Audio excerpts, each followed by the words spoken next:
Hors de nos frontières à présent, un immeuble de 4 étages abritant une école s'est effondré mercredi à Lagos Island, un quartier populaire de la capitale économique nigériane, faisant au moins 8 morts. Plus de 40 personnes ont été sorties vivantes, selon le directeur de l'agence de gestion des urgences de l'État de Lagos, alors que de nombreuses personnes, dont des enfants, sont encore prises au piège dans les décombres. Suivez.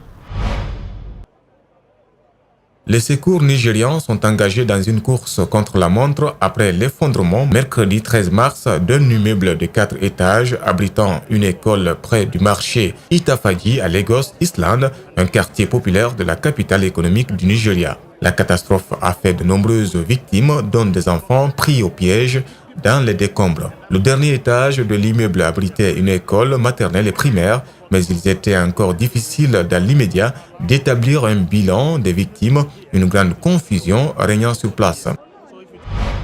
Les boîtes noires du Boeing 737 MAX d'Ethiopian Airlines qui s'est écrasé à l'est d'Addis Abeba, faisant 157 morts, est arrivé en France ce jeudi 17 mars au bureau d'enquête et d'analyse pour y être étudié.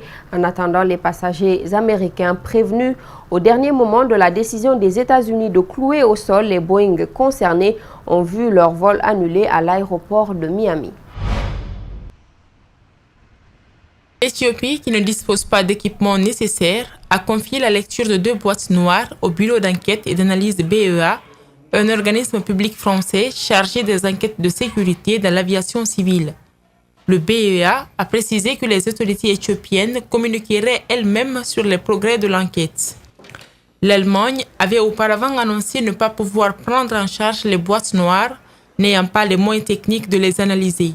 Le crash de l'avion Ethiopian Airlines est le second en moins de 6 mois pour le Boeing 737 MAX 8.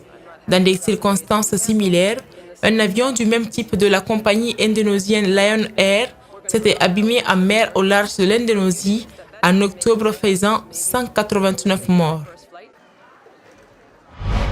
Voilà, c'est la fin de cette édition d'information. À tous, merci de l'avoir suivi. Merci également à toute l'équipe technique. L'actualité se poursuit sur Espace TV.